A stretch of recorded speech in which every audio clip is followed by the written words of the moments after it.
I'm going to teach you how to cut and shape the dough. I made a 1.5 times dough recipe.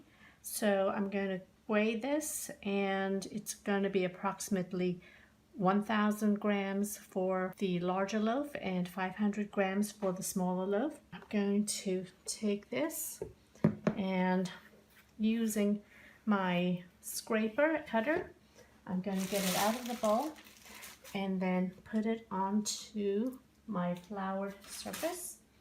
First I'm going to take it out.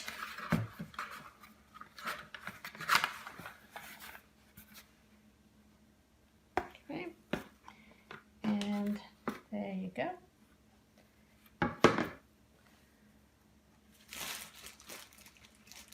So I want to just lightly flour the top.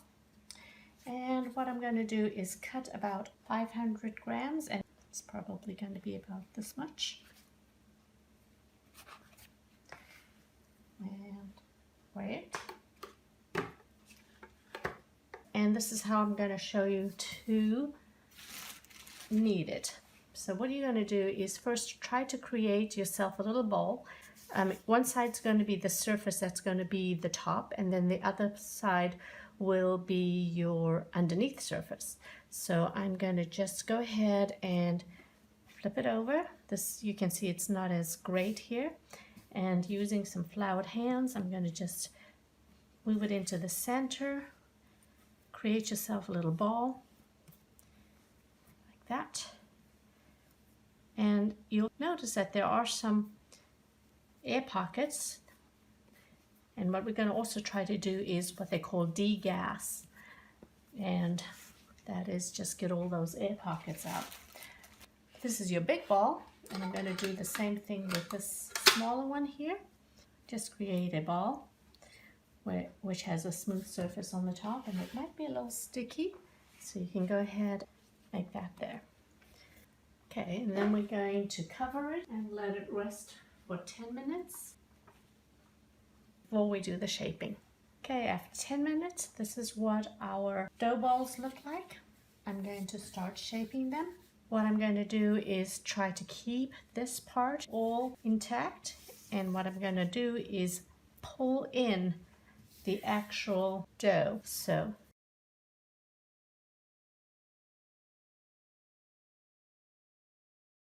use my hands, put it almost like a gate and push it down till it rolls about 1 inch, and then you can roll it this way. Again.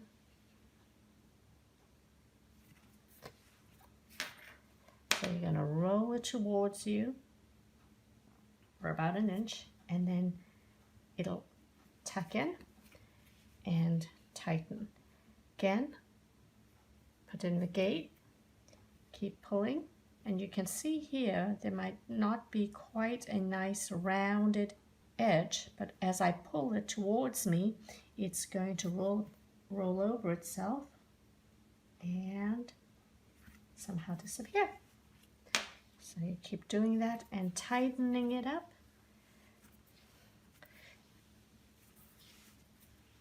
until it's a firm ball.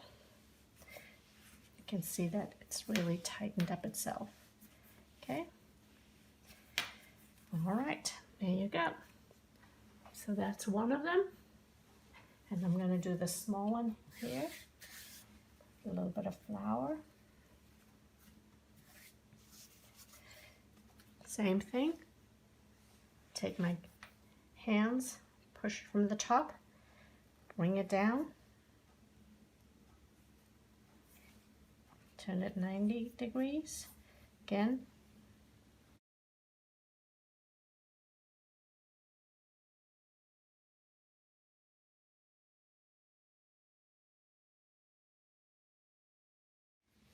There might be some air pockets, you might want to just pinch them and keep moving it. Okay.